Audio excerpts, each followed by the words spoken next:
हाँ बच्चों, good evening.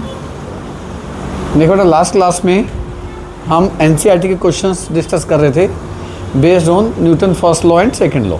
ठीक है, आज भी हम एनसीईआरटी के वो बचे हुए क्वेश्चंस करेंगे जो हमारे लास्ट क्लास में बच गए थे, नहीं हुए थे। फिर हम न्यूटन का थर्ड लॉ स्टार्ट करेंगे। देखिए, ये आपके एनसीईआरटी के बैक क्वेश्चंस हैं। हमने क्वेश्चन नंबर 1 डिस्कस कर लिया था। शुरू करेंगे क्वेश्चन नंबर 2 से। आज ही question number 2।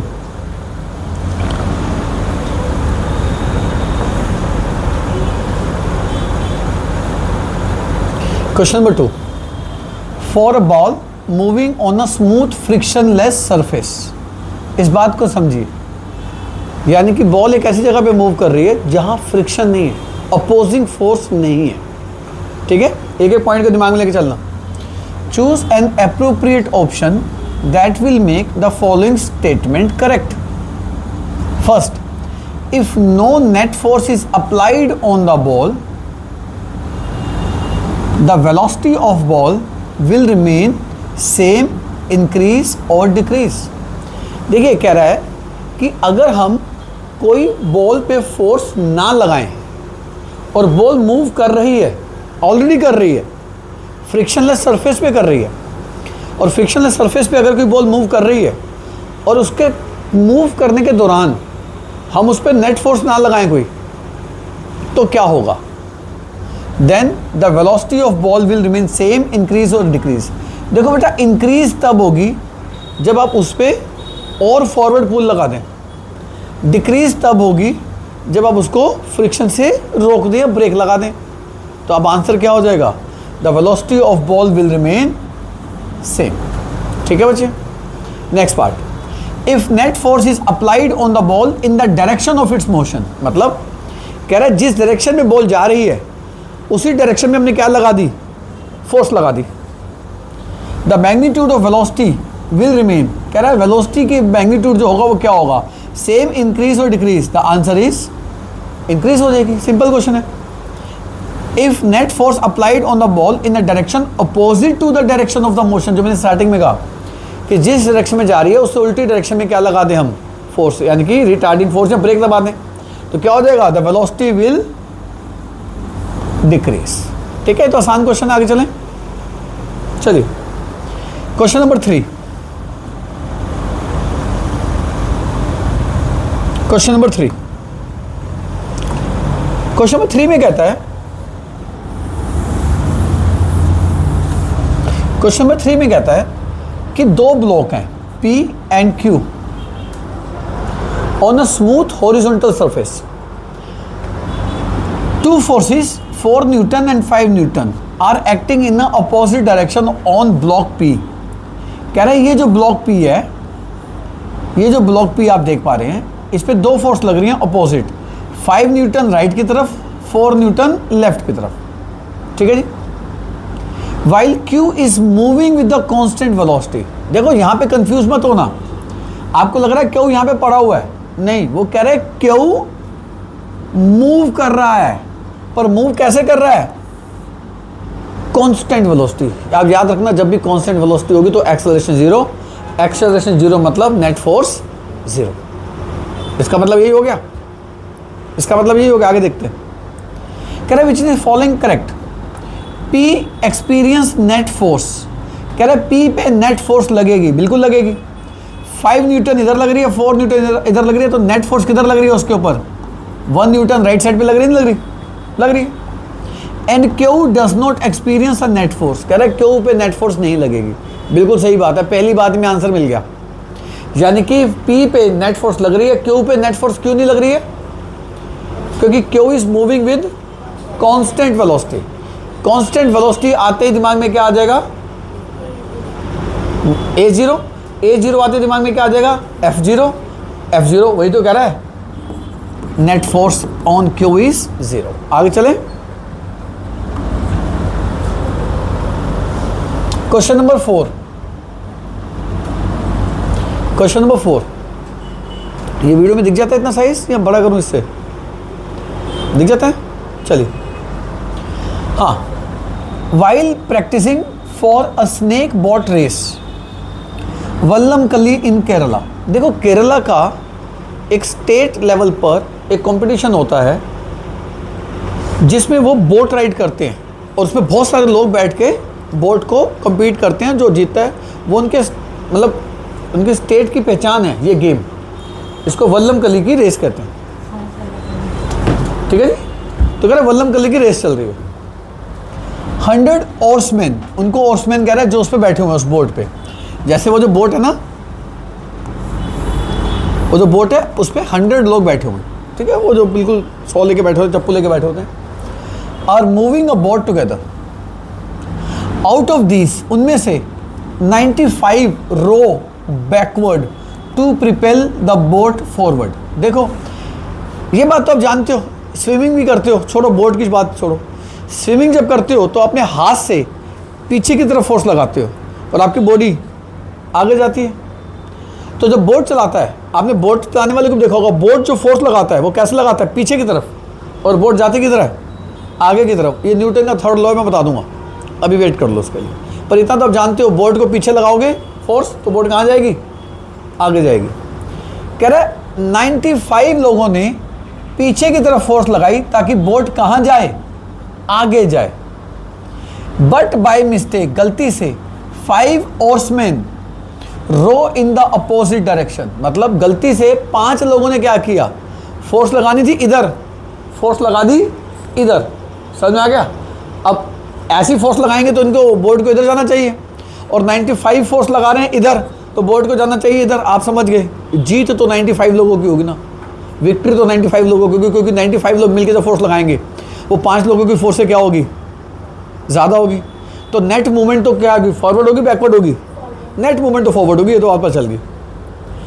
If each oarsman apply a horizontal force of 200 newton, कह रहा है अगर हर बंदे ने 200 न्यूटन फोर्स लगाई,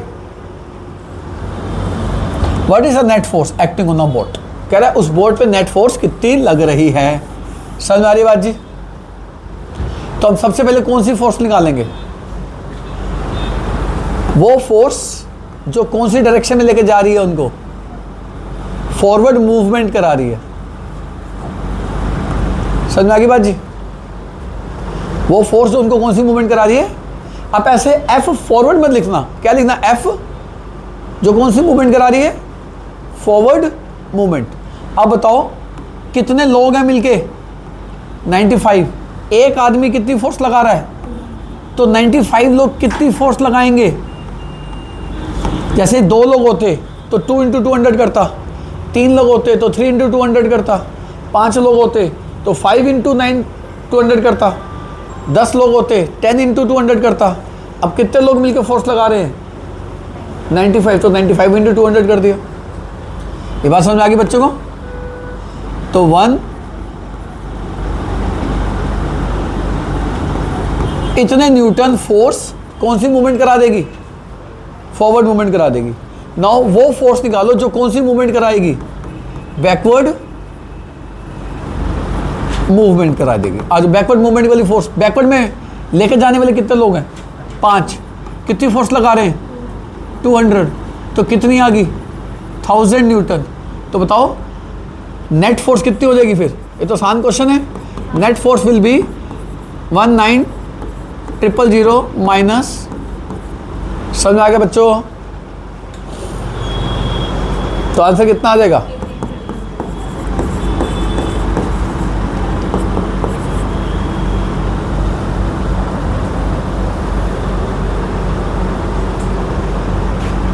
तो इतनी फोर्स लगेगी इन फॉरवर्ड डायरेक्शन। हाँ, फोर्स बैकवर्ड डायरेक्शन लगेगी, मूवमेंट कहाँ होगी, तो इतनी फोर्स लगेगी किस डायरेक्शन में, इन बैकवर्ड,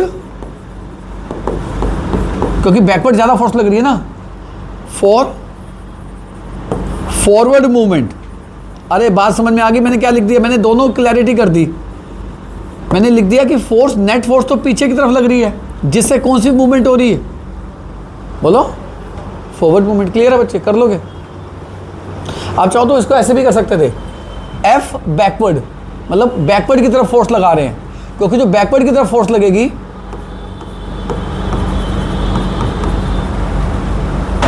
बैकवर्ड की तरफ फोर्स लगेगी, वही तो उनको आगे लेके जाएगी। और जो इसको लिख सकते हैं एफ फॉरवर्ड। तो 5 लोगों ने आगे की तरफ फोर्स लगाई है, आगे की तरफ फोर्स लगाएंगे तो क्या होगा, पीछे की तरफ जाएगी। तो नेट फोर्स समझ में आ गया। तो नेट फोर्स किधर ज़्यादा लग रही है, पीछे की तरफ ज़्यादा लग रही है, आगे की तरफ लग रही है, पीछे की तरफ। तभी तो बोट कहाँ जा रही है, आगे की तरफ। ठीक है, ऐसे कर लो। नेक्स्ट क्वेश्चन शुरू करते हैं, हटा दो इसको। चलिए 5, when net force act on an object we observe that the object accelerate। कह रहा है जब भी फोर्स लगेगी, हमने देखा एक्सेलरेशन आएगी, बिल्कुल सही है। फोर्स लगी तो किसका जन्म होना जरूरी है, एक्सेलरेशन का जन्म तो होना जरूरी है। आओ आगे देखते हैं। कह रहे जब फोर्स लगती है तो एक्सेलरेशन आती है। अच्छा एक बात बताओ, मैं इस पेन पे इधर की तरफ फोर्स लगा रहा हूँ तो इस पे एक्सेलरेशन भी किस तरफ आएगी, सेम साइड पे। अगर मैं फोर्स पीछे की तरफ लगा रहा हूँ तो एक्सेलरेशन भी किस तरफ आएगी, पीछे की तरफ। अरे जिस डायरेक्शन में फोर्स लगती है एक्सेलरेशन भी उसी डायरेक्शन में होती है। एक्सेलरेट कहाँ होगी, अपोजिट होगी, अपोजिट होगी या इन द डायरेक्शन ऑफ फोर्स होगी। चलो दोनों में इन द डायरेक्शन ऑफ फोर्स है, तो मेरी 2 ऑप्शन तो गलत ही होगी। तो यानी कि एक्सेलरेशन होगी in the direction of force, acceleration होगी in the direction of force. आगे बढ़े, देखते हैं दोनों में सही कौन सा है।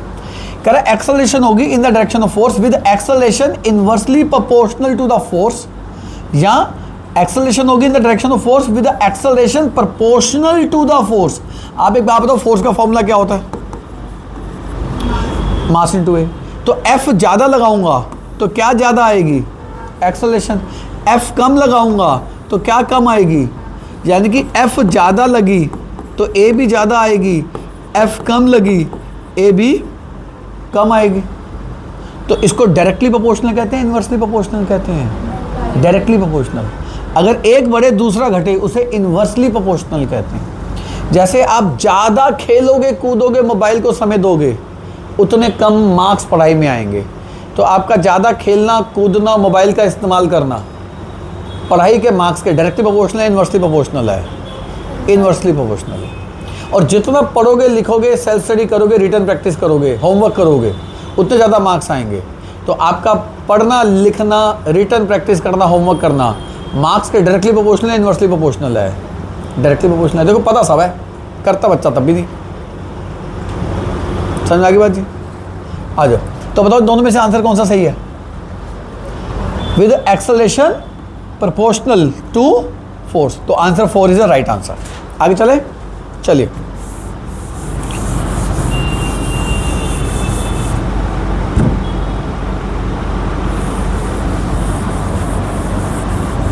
देखिए जी,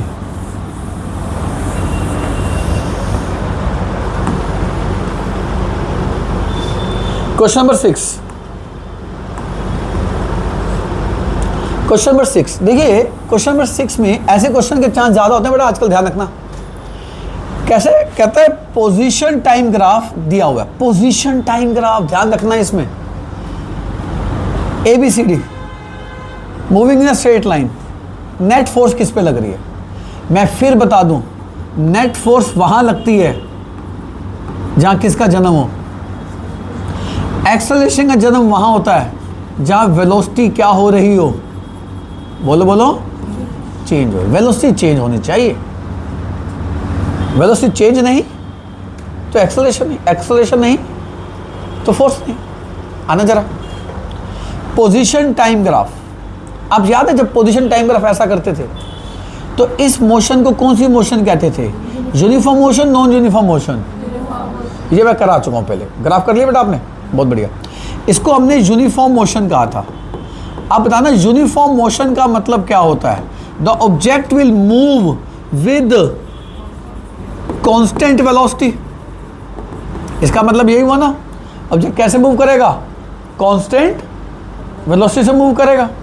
और कांस्टेंट वेलोसिटी का मतलब ए की वैल्यू क्या हो जाएगी, तो फोर्स की वैल्यू कितनी होगी, यानी कि इस केस में फोर्स लग रही है 0 है, हमें ढूंढना फोर्स किस में लग रही है। इधर आ जाओ, आ रहा आप आंसर में को एक एक समझाना बच्चे को। इसमें पोजीशन चेंज ही नहीं हो रही, याद है जब पोजीशन चेंज ना हो रही हो इसका मतलब ऑब्जेक्ट वहीं का वहीं पड़ा हुआ है, द ऑब्जेक्ट इज एट। तो आप याद करो जब ऑब्जेक्ट रेस्ट पे होता है तो यानी कि उसमें नेट फोर्स कितनी लग रही होती है 0, तभी तो रेस्ट पे है, 4 0। अब इधर आ जाओ, पोजीशन टाइम के साथ डिक्रीज हो रही है, मतलब डिस्प्लेसमेंट की बात कर रहा होगा ये। अब बताओ ये भी यूनिफॉर्म मोशन है, नॉन यूनिफॉर्म मोशन है? ये भी यूनिफॉर्म मोशन है, इसमें भी ए क्या हो जाएगा? अब इसमें आ जाओ, ये ग्राफ नॉन यूनिफॉर्म मोशन है, यानी कि इस ग्राफ में जब मैं वेलोसिटी निकालूंगा तो वेलोसिटी हर बार सेम आएगी, डिफरेंट आएगी? हर बार डिफरेंट आएगी। तो यानी कि यहाँ पे क्या बदल रही है? वेलोसिटी। यहाँ पे किसका जन्म हो रहा है? एक्सेलरेशन का। तो यहाँ फोर्स लग रही है। फोर्स वहाँ लगेगी जब मोशन क्या होगी बच्चों? यूनिफॉर्म मोशन होगी। फोर्स नहीं लगेगी, फोर्स वहीं लगेगी जब मोशन कैसी होगी? Non uniform motion. ठीक है मेरे बच्चों, क्लियर है? अच्छा, मैं एक रस्सी से पत्थर को यूँ घुमा रहा हूँ और कांस्टेंट वेलोसिटी से घुमा रहा हूँ, तो क्या फोर्स लग रही है? नेट फोर्स लग रही है। कैसे? क्योंकि जब मैं कांस्टेंट वेलोसिटी से घुमाऊंगा उसको, तो हर पॉइंट पे क्या चेंज होगी? डायरेक्शन। हर पॉइंट पे डायरेक्शन चेंज होगी तो हर पॉइंट पे क्या चेंज हो जाएगी? वेलोसिटी। हर पॉइंट पे वेलोसिटी चेंज हो जाएगी तो हर पॉइंट पे क्या चेंज हो जाएगी? एक्सेलरेशन। और अगर एक्सेलरेशन है तो क्या लग रही है उस पर? नेट फोर्स तो लग रही है ना। ठीक है, ध्यान से। नेक्स्ट क्वेश्चन, ये बोट वाला क्वेश्चन है, न्यूटन थर्ड लॉ पे बेस्ड है, वो बाद में करा दूंगा, अभी नहीं। Question number 8, question number 8, during a high jump event, ये देखो high jump event, the landing mat और सैंड बेड इज प्लेस्ड। कह रहे हैं यहाँ पे एक बेड लगा देते हैं। अरे इसको छोड़ो, हाई जंप नहीं देखी, कोई बात नहीं। आप क्या कहते हैं? ट्रैम्पलिन क्या कहते हैं बच्चे करते हैं? वो ट्रैम्पलिन करते हैं बच्चे, ऊपर से नीचे कूद रहे होते हैं। तो जिस पे कूदते हैं वो कुशन का होता है, जब टच करते हो वो नीचे दबता है, तो चोट लगती है? नहीं लगती? नहीं लगती ना। कह रहा क्यों नहीं लगती? इसलिए नहीं लगती क्योंकि जब वो दबेगा तो it will increase time interval. किसके लिए? For change of momentum. अगर टाइम इंटरवल इंक्रीज हो जाएगा मोमेंटम के चेंज होने के लिए, तो rate of change of momentum will decrease and hence force will decrease, less force will be exerted. तो कह रहा है ऐसा क्यों करते हैं? मैं फिर बोल देता हूँ, लास्ट क्लास में भी आंसर बोला था, घर जाके जब होमवर्क करो तो वीडियो देखो, तो वीडियो को चाहे धीरे करके देख लेना। मैं जो बोल रहा हूँ लिखूंगा नहीं, पहले भी बोल चुका हूँ, लिख चुका हूँ। आपने लिखना है it is done so as to increase time interval to change momentum, that is rate of change of momentum will decrease, which will decrease force acting on a body। समझ में आ गया? क्लियर है? लिख लेंगे answer. And hence it will prevent injury to the athlete, athlete को injury नहीं होगी। हाँ जी, ये आंसर लिख के लाना, मैं नेक्स्ट क्लास में चेक करूंगा कि मैं जो ओरल आंसर बोलता हूँ लिखता नहीं हो, घर जाके लिखते भी नहीं लिखते हो, नेक्स्ट क्लास में इसको चेक करूंगा मैं। क्वेश्चन देखिए, question number 9, a hand cart, ये भी नहीं करना, न्यूटन थर्ड लॉ का क्वेश्चन है, छोड़ दो। इस क्वेश्चन पे आ जाइए, question number 10, question number 10, question number 10, the acceleration mass graph given. ओ भाई साहब, पहली बार आया ऐसा, मतलब पहली बार हो रहा है। इधर क्या दे रखी है आपको? एक्सेलरेशन दे रखी है, किसके साथ? वो भी मास के साथ, और एफ लग रहा है उसके ऊपर। कह रहा है प्लॉट करो फोर्स मास ग्राफ। अच्छा जी, पता क्या प्लॉट करने को कह रहा है? कह रहा है आपने वाई एक्सिस पे प्लॉट करनी है क्या फोर्स, और एक्स एक्सिस पे प्लॉट करना है क्या? तो आपको बताओ, हर बार आपको क्या चाहिए होगा? फोर्स चाहिए होगी, तभी तो प्लॉट करोगे। आ जाओ, इधर आ जाओ। आप मास को 1 kg ले लो, when mass is, colour change कर लेते हैं, वीडियो में पता नहीं आया ना है। आ जाओ, मास कितना? 1 kg का। अच्छा, 1 kg पे ए देखना, ए ए ए ए, ये रहा ए, ढूंढना ए कितनी है? 10, ए इज 10 मीटर पर सेकेंड। तो फोर्स की वैल्यू कितनी आ जाएगी? m इंटू ए, तो दिस इंटू दिस 10 न्यूटन। समझ में आ गया मेरे बच्चों को? ये तो केस ये हो गया। अब मास को क्या पुट कर दो, जल्दी बताओ? 2 kg। ए ए ए, ये रहा, ये रही एक्सेलरेशन। तो मास रहा 2 kg, ए रही 5 मीटर पर सेकेंड। तो एफ का फॉर्मूला होता है m इंटू, तो 2 इंटू 5 कितना हो गया? फिर 10 न्यूटन। चलो अच्छी बात है। अब आप मास को पुट कर दो जो आगे दे रखा है मेरे बच्चों, 3 पुट कर दो या 4 पुट कर दो या 5 पुट कर दो, ठीक है। चलो एक काम करते हैं, 4 पे देखते हैं, 4 पे ये रही ये रहा 2.5, तो mass is 4 kg, A is 2.5 metre per second square. तो F का फॉर्मूला जल्दी बताएंगे, m इंटू, तो 4 इंटू 2.5 करोगे, अगेन इट विल बी 10। अरे हर बार कितनी आ रही है? आओ ग्राफ बनाते हैं, ये तो बड़ा आसान ग्राफ हो गया। आप इधर क्या लिख लेना, मास की वैल्यू क्या है, 1 kg, 2 kg, 3 kg, 4 kg, और लास्ट में क्या दे रखी है, फोर्स। आप यहाँ पे क्या करो, फोर्स हर बार कितनी आ रही है, 10। आप एक काम करो, इसको कर दो 5 न्यूटन, इसको कर दो कितने न्यूटन, 10। तो फोर्स ब्रैकेट में क्या लिख देना, न्यूटन। तो 1 kg पे भी कितना है, 10, 2 kg पे भी कितना है, 3 पे भी कितना है, 4 पे भी कितना है, हर बार कितना आ रहा है। बस इस ग्राफ को जोड़ दो।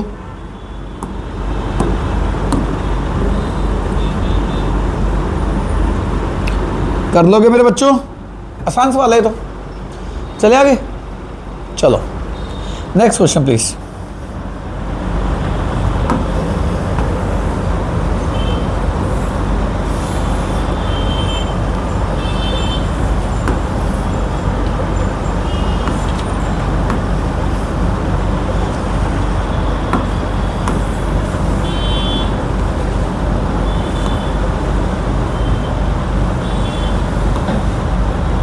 चलिए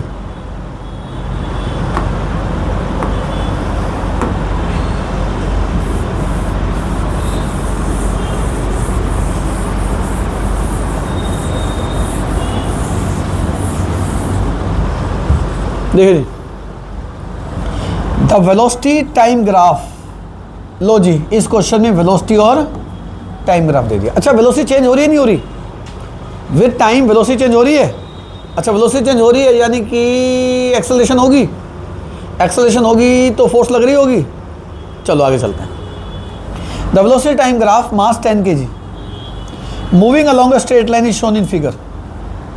कह रहे कैलकुलेट करो फोर्स, किसके ऊपर, एक्टिंग होने। अरे फोर्स निकालनी है। मैं आपसे पूछता हूँ फोर्स का फॉर्मूला क्या होता है। मास तो मेरे पास है, कहाँ है मास, बस क्या नहीं है मेरे पास, ए निकाल लेंगे ग्राफ से। ग्राफ से क्या निकाल लेंगे, ए। बताना v इज इक्वल टू क्या होता है, u प्लस AT। तो कोई एक final velocity, initial velocity, time put कर लो। आ जाओ। आपको लग रहा है 4 सेकंड पे ये जो 20 की स्पीड है, ये कौन सी स्पीड रही होगी इसकी, u। तो u कितनी है, अच्छा 8 सेकंड पे वेलोसिटी कितनी होगी उसकी, 30। तो ये कौन सी वेलोसिटी हो गई होगी, 30। इस दौरान टाइम कितना चेंज हुआ जरा चेक करना।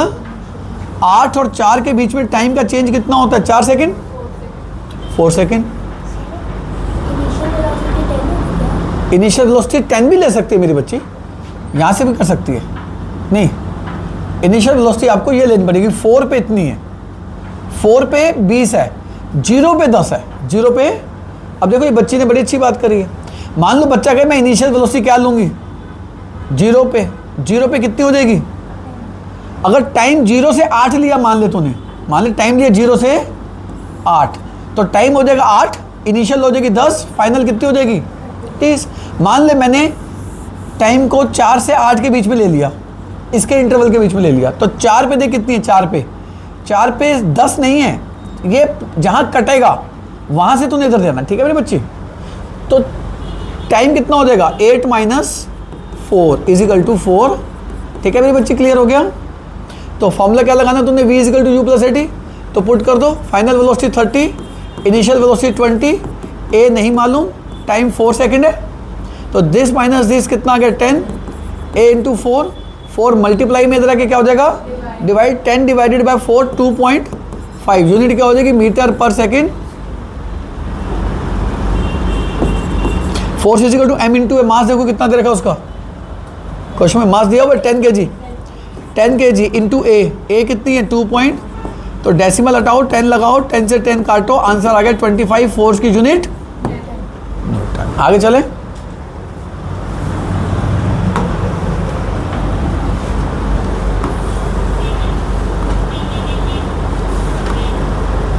देखिए क्वेश्चन नंबर 12 जो है ना, ऐसा क्वेश्चन हमने लास्ट क्लास में किया था, दोबारा कर लेते हैं। मैंने लास्ट क्लास में ऐसा क्वेश्चन कराया था, मेरे नोट्स में था वो।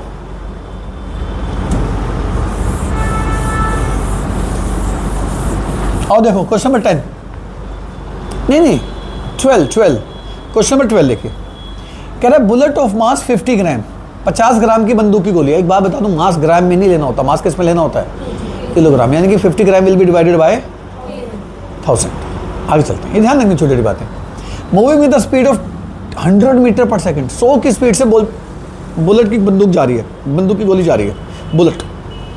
Enters a heavy stationary wooden block, कह रहा है एक वुडन ब्लॉक है, भारी है, उसके अंदर बंदूक की गोली घुस रही है।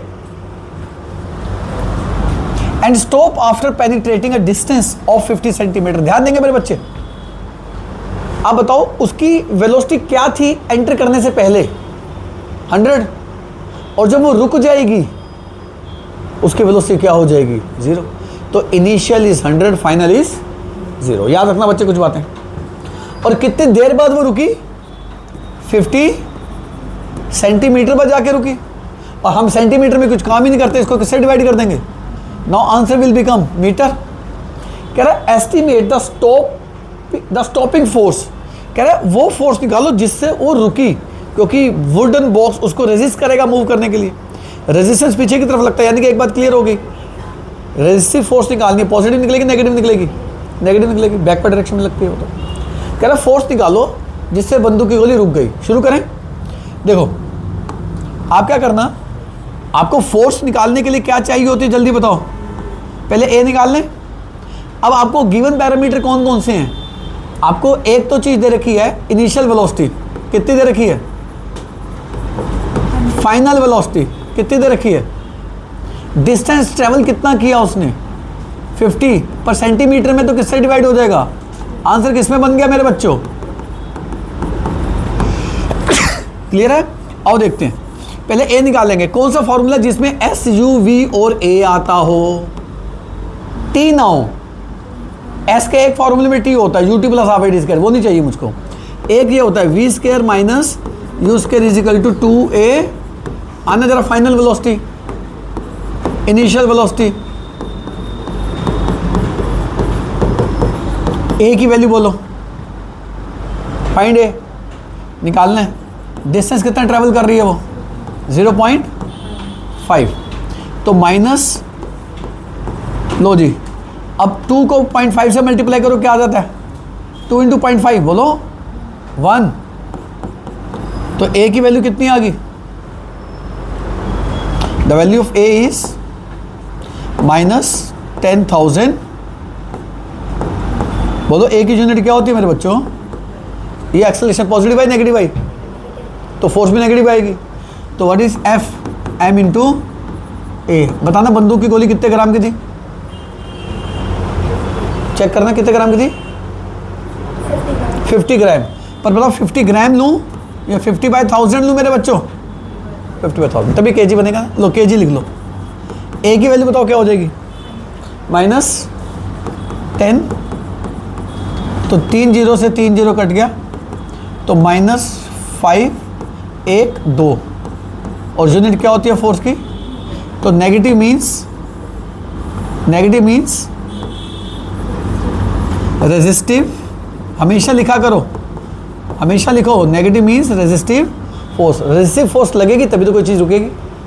क्लियर है बच्चों, आ जाओ question number 13। The S footballer converted the penalty shoot by kicking the football with the speed of 108 kilometre per hour. कह रहे पेनल्टी शूट आउट हो रहा है, आजकल तो फुटबॉल का फीवर वैसे ही चल रहा है। कह रहे पेनल्टी शूट आउट चल रहा है, बॉल पड़ी है और प्लेयर आके उसको क्या मारने लगा है, किक मारनी है, गोल तभी होगा। आ जाओ, और कितने की स्पीड से उसने फेंकना उसको, 108। अच्छा एक बात बताओ, 108 की स्पीड से फेंकेगा तो बॉल तो भी रेस्ट में पड़ी है, what is initial velocity, 0। Initial velocity क्या लेनी है, 0। और 108 किलोमीटर पर आवर को 5/18 से मल्टीप्लाई करके किस में कन्वर्ट कर देंगे? Metre per second. The estimate force they imparted was 800 newton. Force कितने लगाई उसने? 800 न्यूटन से। The mass of the football was इतने KG. Calculate the time of contact. Time निकालना है। शुरू करें क्वेश्चन, आ जाओ। वैल्यू याद रखोगे बच्चों? ये वाली एक बच्चा मास को याद कर ले, हाँ, एक बच्चा फोर्स को और वेलोसिटी को। आ जाओ, आना जरा बच्चों। उसकी इनिशियल वेलोसिटी कितनी है? फाइनल वेलोसिटी 108 नहीं लेंगे, क्या लेंगे? 5 तो आंसर बन जाएगा 18.7 दा, चलो नहीं 18.6 दा, 18.6, 6 इंटू 5, ठीक है। आगे चले। अच्छा और क्या दिया हुआ इसने? फोर्स दी हुई है। फोर्स कितनी? 800 न्यूटन दी हुई है। पूछा क्या उसने? जल्दी बताओ। टाइम। मैंने एक चीज़ सिखाई है सभी बच्चों को, जिस क्वेश्चन में फोर्स दे दे सबसे पहले क्या निकाल लो? आधा क्वेश्चन तो वही हो जाता है बच्चे। तो सबसे पहले आप फोर्स इजिकल टू लगाओ m इंटू, तो फोर्स इज 800, मास कितना मेरी बच्ची? 0.4। केजी में है, ग्राम में है? केजी में होगा। 0.4 ग्राम की बोल थोड़ा होती है। ए, तो ए की वैल्यू मल्टीप्लाई तो 0.4 इधर आके क्या बन जाएगा? डेसिमल हटता है तो क्या लगता है? 4 2 से कटेगा, 2 के आगे 3 जीरो लगेंगी, तो ए की वैल्यू आ जाएगी 2 के आगे 3 जीरो। यूनिट क्या होती है मेरे बच्चों? देखो मैं हर बार यूनिट लिखता भी हूँ, बोलता भी हूँ, ताकि मैं उम्मीद करता हूँ आप मेरे पेपर में, टेस्ट में, स्कूल के पेपर में, टेस्ट में कभी यूनिट की गलती मत करना बच्चे। अब आपको ए मिल गया है, आपके पास यू है, वी है, आपको बस निकालना क्या है मेरे बच्चों? कौन सी इक्वेशन लगाऊं? ए वी यू हो, टी आ जाए। Answer v is equal to, v कितना था? 30, u कितना था? a कितना था? बोलो बोलो, a कितना था? 2000। टाइम निकालना था, तो 30 ये मल्टीप्लाई इधर आके क्या हो जाएगा? तो देखो 0 से 0 कट गया, 3 बाई क्या बच गया? 200। देखो बच्चे 3/200 को डिवाइड करोगे, काम करो इसको 3/2 कर दो, और 10 में यहाँ कितनी जीरो लग रही हैं? 2। तो अब 10 में यहाँ कितनी जीरो लगा दो? 2। 10 में 2 जीरो लगा दी, बोलो। अब एक काम करो, अब ये 2 जीरो को ऊपर ले आओ, ऊपर आएगा तो बताओ क्या बन जाएगा? 10 की पावर 2 से क्या बन जाएगा? 10 की पावर -2। अब 3 को 2 से तो डिवाइड करना आता ना, तो 1.5 आ जाएगा, तो 1.5। और ए की यूनिट क्या होती है प्यारे बच्चों? सॉरी, ए की टाइम निकालना था ये तो टाइम कितना आ गया? और टाइम की यूनिट जल्दी बोलो, सेकंड। आगे चले, चलो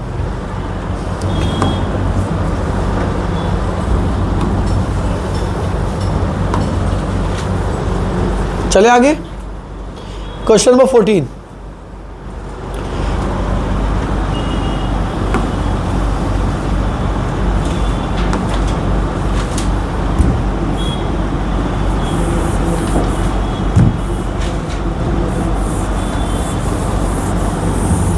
क्वेश्चन नंबर 14 बच्चों आ जाओ। An object of mass 2 kg, बढ़िया बात है, मास दे दिया। Moving with the velocity of 10 metre per second, बढ़िया बात है, वेलोसिटी दे दी। अच्छा कौन सी वेलोसिटी रही होगी? Initial final? Moving with the velocity, और कांस्टेंट वेलोसिटी भाई दिमाग में लेके बात चलना, कांस्टेंट वेलोसिटी है। एनकाउंटर अ रफ पैच, मतलब ऐसी सड़क पे घुस गया जो रफ थी, या मिट्टी थी, या दलदल था, कुछ भी था, रेगिस्तान था, कुछ भी था। आप बताओ उसकी कार स्लो हो जाएगी, फास्ट हो जाएगी? स्लो होने वाली है, स्लो होने वाली है। Where the force of friction on the object is, मतलब 7 न्यूटन का उस पर क्या लगना शुरू हो गया? पीछे की तरफ फोर्स, फ्रिक्शन 7 न्यूटन लगना शुरू हो गया। पहले नहीं लग रहा था, अब 7 न्यूटन लगना शुरू हो गया। At the same time the additional constant force 3 Newton opposing the motion is applied on the object. कह रहा है उसी समय 3 न्यूटन और पीछे की तरफ लगना शुरू हो गया, यानी कि पहले बैकवर्ड फोर्स कौन सी लग रही थी उसके ऊपर? 7 न्यूटन की, अब 3 न्यूटन की और क्या लगनी शुरू हो गई? फोर्स। देखो मैं शब्द देखा तो क्या लिखा है, कह रहा है additional constant force of 3 Newton opposing the motion. एक बात तो अपोजिंग द मोशन क्या होगी? Forward backward. बैकवर्ड फ्रिक्शन भी क्या होगी, फॉरवर्ड बैकवर्ड। तो 2 फोर्स बैकवर्ड लग रही है, 7 और 3, नेट फोर्स बैकवर्ड कितनी लग गई, 10 newton. After entering the rough patch how much distance, कह रहा है डिस्टेंस कितना ट्रेवल करेगा। Does the object travel to stop to come rest, कह रहा है रुकने तक कितना डिस्टेंस ट्रेवल कर जाएगा। मैं आपसे सबसे पहले पूछता हूं बच्चों, सबसे पहले आप इस क्वेश्चन में क्या निकालना चाहोगे, पहले तो फोर्स निकालो, फोर्स नेट कितनी आ रही है, what is net force, 7 plus कितने न्यूटन होगी मेरे बच्चों, नेट फोर्स आ गई। मैंने क्या सिखाया, जब भी फोर्स आए तो क्या निकालो, पर ये नेट फोर्स अपोजिंग है तो इट इज अपोजिंग फोर्स, तो फोर्स की वैल्यू क्या लूँ, पॉजिटिव नेगेटिव, तो force is equal to -10 newton. तो F इज इक्वल टू क्या होता है, m इंटू, तो F पुट करो 10 -10, A कितना है 2, क्या निकलेगा मेरे बच्चे यहाँ पर A, मल्टीप्लाई का 2 इधर आके क्या बन जाएगा, डिवाइड, 10 को 2 से डिवाइड करते हो आप जानते हो कितना आता है 5 -5। यूनिट क्या होती है एक्सेलरेशन की, metre per second, metre per second. ये आ रहा है ना बेटा बोर्ड में, वीडियो में आ रहा है ना, हाँ। ए की वैल्यू क्या होगी, -5 मीटर पर सेकेंड स्क्वायर। अब बताओ क्या निकालना था आपको, जल्दी पूछो। डिस्टेंस, डिस्टेंस के 2 फॉर्मूले होते हैं, एक में टाइम होता है, एक में टाइम नहीं होता। आप देखना इस क्वेश्चन में कि टाइम दिया हुआ है, ढूंढो ना, तो बस फॉर्मूला कौन सा लगने वाला है, v² - u² is equal to प्यारे बच्चों क्या, 2as। फाइनल वेलोसिटी कितनी हो जाएगी, 0, शाबाश। इनिशियल वेलोसिटी कितनी है उसकी, 10, तो 10 इंटू 10,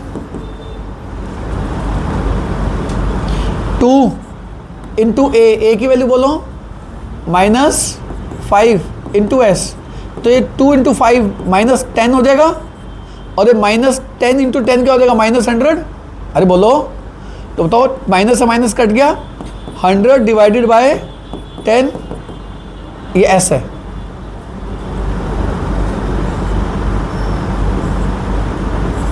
तो एस की वैल्यू जल्दी बोलो बच्चों, 10, यूनिट क्या होती है, मीटर। आगे चले मेरे बच्चे, आसान क्वेश्चन था, कर लो। हाँ, कांस्टेंट वेलोसिटी से चल रहा था, पर जब रफ पैच में आ गया तो रिटार्डेशन आएगा ही आएगा ना। रफ पैच में आने से पहले कांस्टेंट वेलोसिटी थी, ठीक है मेरे बच्चे।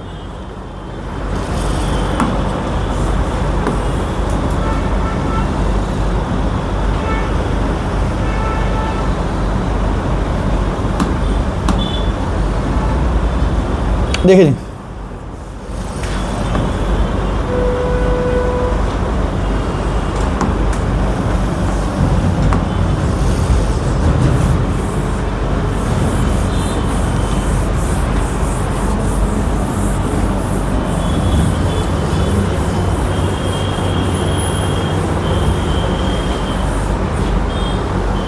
देखिए जी, क्वेश्चन नंबर 15 कह रहा है एक ट्रैक्टर है, पुल अ हैरो प्लॉइंग टूल। अच्छा आपने देखा प्लॉइंग टूल होते हैं जिनसे खेतों में किसान खेत जोता है, प्लॉइंग करता है। तो पहले तो क्या होता था, पहले तो पुराने ज़माने में लोग खुद ही उसको खींचते थे, फिर गाय भैंस बैल का इस्तेमाल करना शुरू हो गए, गाय भैंस बैल उसको खींचते थे। आज की डेट में उसको कौन खींचते हैं, ट्रैक्टर खींचते हैं, तो फिर सॉइल को प्लॉइंग करते हैं। कह रहे एक ट्रैक्टर एक प्लॉइंग टूल को खींच रहा है, उस टूल का मास कितना है मेरे बच्चों, m1, और फोर्स कितनी लग रही है उस पर, F, resulting in the acceleration of a1। देखो क्या कह रहा है, कह रहे ट्रैक्टर एक प्लॉइंग टूल को खींच रहा है और उस टूल का मास कितना है, m1, और वो फोर्स लगा के उसको एक्सेलरेशन कितनी दे रहा है, a1। इतनी बात समझ में आ गई। और मैं आपको उधर पेज पे ले जाता हूँ। ये देखो क्या कह रहा है, कह रहा है एक टूल को खींच रहा है, फोर्स लग रही है कितनी, F, उसका टूल का मास कितना है मेरे बच्चों, m1, और उसके अंदर एक्सेलरेशन कितनी आ रही है, a1। समझ में आ गया। This is tool 1। किसी को शक यहां तक, आगे देखते हैं। टूल का है, द सेम ट्रैक्टर, वही ट्रैक्टर बात करता हूँ क्लास पर। The same tractor pools a trolley of mass m2, वही ट्रैक्टर एक और को पुल करता है, उसका मास कितना है m2, ध्यान रखना। विद द फोर्स कितनी, फोर्स F ही लगा रहा है, उसमें फोर्स कितनी लगा रहा है भैया, उसी फोर्स को खींच रहा है, उसी फोर्स को लगा रहा है। Producing acceleration of a2। एक बात बताओ, अगर एक ऑब्जेक्ट का मास बदल जाए और सेम फोर्स लगाऊं तो एक्सेलरेशन सेम आएगी लगाएगी? दोबारा से, अगर मैं एक ऑब्जेक्ट पे फोर्स लगाऊं, हल्के ऑब्जेक्ट पे, उस पर एक्सेलरेशन आएगी। अगर मैं ऑब्जेक्ट को भारी कर दूं और उतनी फोर्स लगाऊं जितनी पहले लगा रहा था, एक्सेलरेशन सेम आएगी लगाएगी? आप बचपन में छोटा खिलौना लाते थे, छोटे खिलौने पे फोर्स लगाते थे आप, खिलौना दूर जाता था। और अगर वही खिलौने की जगह भारी खिलौना हो, फोर्स तो आपने उतनी लगानी है, जान तो आप में उतनी है। अब तो खिलौना दूर जाता था, पास जाता था, पास रहता था, एक्सेलरेशन भी कम आएगी या चेंज हो जाएगी। The tractor now pulls the trolley. अब कथा क्या कह रहा है, now tractor pulls the trolley with the harrow place on it with the same force, then obtain an expression for resulting acceleration in term of a1 and a2 ignore friction. पता क्या कह रहा है वो, पहले उसने फोर्स लगाई कितनी F, मास था m1, a थी a1, फिर उसने फोर्स लगाई F, मास क्या था दूसरे ऑब्जेक्ट का m2, एक्सेलरेशन कितनी आई a2।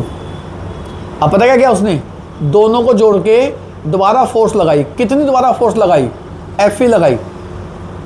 कह रहा अब बताओ एक्सेलरेशन का रिलेशन क्या होगा। सवाल समझ में आ गया? पहले अलग अलग लगाई, फिर उन दोनों को बांध के लगाई। चले आगे, शुरुआत समझ में आ गया? आ जाओ। टूल टू फोर्स कितनी लगा रहा है, F ही लगा रहा है भाई, फोर्स F ही लगा रहा है। उसका मास कितना है, एक्सेलरेशन कितनी दे रहा है। अच्छा इधर आ जाओ, पहले इधर आ जाओ। फोर्स का फॉर्मूला क्या होता है मेरे बच्चों, m इंटू ए। तो फोर्स F है, मास कितना है, A कितनी है a1। दोबारा फोर्स की वैल्यू क्या हो जाएगी, m2 into a2, force F ही रहेगी। अब कंबाइंड टूल के केस में क्या हो जाएगा, आप बताओ, फोर्स अभी भी कितनी लगा रहा है, F ही लगा रहा है। अब बताओ मास कितना हो जाएगा, m1 प्लस, सहमत हो मेरी बात से, कंबाइंड में तो मास बढ़ गया। अब आपसे पूछ रहा है क्या, A बताओ कितनी। सवाल समझ आ गया मेरे बच्चों को, बोलो इतना समझ में आ गया? आना जरा। फोर्स का फॉर्मूला क्या होता है, m इंटू ए, यानी कि A की वैल्यू निकालने के लिए अब मास कितना लूंगा जल्दी बताओ, m1 प्लस इंटू A। इतना समझ में आ गया? अब एक काम करो, A को इधर रखो, मास को इधर ले जाओ, तो आपका एक्सप्रेशन क्या रख जाएगा, A is equal to F divided by m1 plus m2। मेरे बच्चों इतना समझ में आ गया, बोलो क्लियर हो गया? m1 प्लस m2 इधर ले गया मैं। अब एक बात सोचो जरा, मुझको m1 m2 नहीं पता, तो यहाँ से m1 निकाल लूँ, यहाँ से किसकी वैल्यू निकाल लूँ, बताना। यहाँ से m1 की वैल्यू क्या आएगी, F डिवाइडेड बाय, और यहाँ से m2 की वैल्यू क्या आएगी, F divided by a2। m1 और m2 वहाँ पुट कर दो, पुट क्या, m1 एंड m2 आ जाओ पुट करना। A की वैल्यू क्या हो जाएगी, F divided by m1। m1 बताओ कितना है, F बाय a1। m2 कितना है, F बाय a2। समझ में आ रही बात? तो बताओ A की वैल्यू क्या होगी, F। अच्छा इतना पता है आपको बच्चे, a1 a2 का एलसीएम लूंगा तो क्या हो जाएगा, बोलो बोलो। a1 a2 का एलसीएम लूंगा तो एलसीएम क्या आएगा, a1 into a2, a1 into a2 LCM आ गया। a1 से a1 कट गया, क्या बच गया, a2 किससे मल्टीप्लाई हो जाएगा, a2 will be multiplied with f, plus a2 से a2 कट गया, a1 किससे मल्टीप्लाई हो जाएगा, a1 will be multiplied with f। इतना समझ में आ गया? आ जाओ। अब यहाँ पे क्या करेंगे, a is equal to f a2 a1 common क्या है इसके अंदर, f बाहर ले लो, क्या बच गया a1 plus a2 divided by a1 into, बताओ f से f कट गया, क्या बच गया, बताओ फाइनली क्या बच गया, a का फॉर्मूला क्या आ गया, a1 इंटू a2 जो नीचे होता है वो कहाँ पहुँच जाता है, ऊपर, तो a1 इंटू a2 ऊपर आ गया, डिवाइडेड बाय नीचे क्या रह गया, a1 प्लस a2। फॉर्मूला समझ में आ गया कैसे किया मेरे बच्चों, बोलो, फॉर्मूला समझ आ गया कैसे ड्राइव किया उसको। तो पहले आपने क्या किया, पहले केस में m1 निकाल लिया, दूसरे केस में क्या निकाल लिया, m2, फिर फोर्स का फॉर्मूला लगाया टोटल मास इनटू एक्सेलरेशन, फिर m1 और m2 को इधर ले गए, m1 और m2 को इधर लेके जाने के बाद m1 की वैल्यू यहाँ से उठाई, m2 की वैल्यू यहाँ से उठाई।